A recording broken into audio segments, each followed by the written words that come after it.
بسم اللہ الرحمن الرحیم۔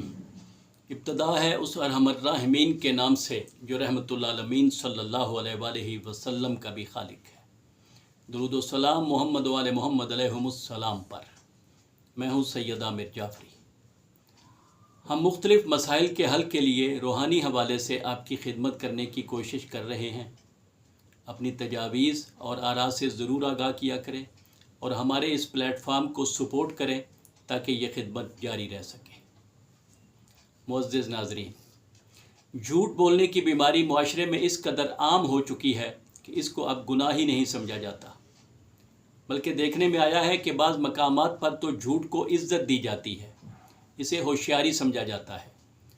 بعض لوگ تو عادتاً اور بے مقصد جھوٹ بولتے ہیں، قطع نظر اس کے کہ یہ ایک گناہ کبیرہ ہے اور اس کا انجام ذلت ہے۔ یہ ایک تسلیم شدہ حقیقت ہے کہ جھوٹ عزت اور رزق کا خاتمہ کر دیتا ہے۔ اگر آپ کے گھر میں بھی کوئی ایسا فرد ہے جس کے جھوٹ بولنے کی عادت کی وجہ سے آپ پریشان ہیں، یا اس کی یہ عادت آپ کے لیے اور آپ کے گھر والوں کے لیے نقصان دہ ہے، تو آپ یہ مختصر اور آسان سا عمل کریں۔